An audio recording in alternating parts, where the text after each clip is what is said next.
ஆங்கிலம் இந்தியாவில் மட்டும் மற்ற மாநிலங்களில் வெளிநாட்டுக்கு போய் படித்தாலும் நமக்கு ஆங்கிலம் படிச்சிருந்தால் போதும். அது இன்டர்நேஷ்னல் லாங்குவேஜ், பெரிய ஓட்டை. அது இந்த பெரிய ஓட்டைக்குள்ளே எலி நுழையாதா, சின்ன ஓட்டை, அதில் எந்த மொழியாக இருந்தாலும் அதில் போகலாம். அதனால் இந்தி மொழிங்கிறது இந்த சின்ன ஓட்டை மாதிரி, அது தேவையில்லாத ஒன்று. நமக்கு தாய்மொழி தமிழ், அதுலேயும் நாம் வல்லுநர்களாக இருக்க வேண்டும். ஆகவே தமிழும் ஆங்கிலமும் இருந்தால் போதும்னு தான் அண்ணா காலத்தில் இருந்து இந்த 1967 இந்த இருமொழிக் கொள்கை பின்பற்றப்படுகிறது.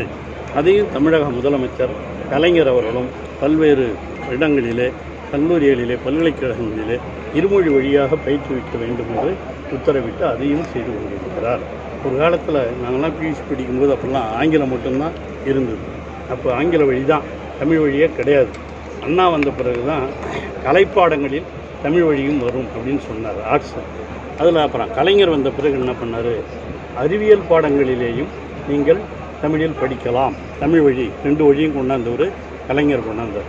அது மட்டும் இல்லை, தமிழ் வழியில் படிப்பவர்களுக்கு 500 ரூபாய் என்று நிதியையும் கொடுப்பதற்கு அவர் உதவி செய்தார். ஆகவே தமிழ் வழி, ஆங்கில வழி 2 வழியில் படித்தாலே போதும். இந்த ஆளுநருக்குலாம் எந்த மொழியில் படித்தார்னு எங்களுக்கு தெரியாது. எதில் படிச்சுட்டு ஐஏஎஸ் எழுதினார் போனார்னு, எந்த மொழியில் எழுதினார்னு தெரியாது. அதனால் அவர் எதனா சொல்லுவார், அதை பற்றி நமக்கு கவலை இல்லை.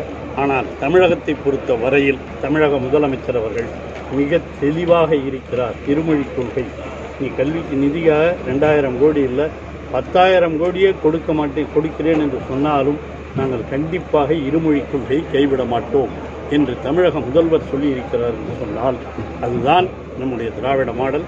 அண்ணா, கலைஞர், தளபதி அவர்கள் பின்பற்றுகின்ற இந்த மொழிக் கொள்கை, அதுதான் இன்றைய இளைஞர்களுக்கு மிகவும் பிடித்தது.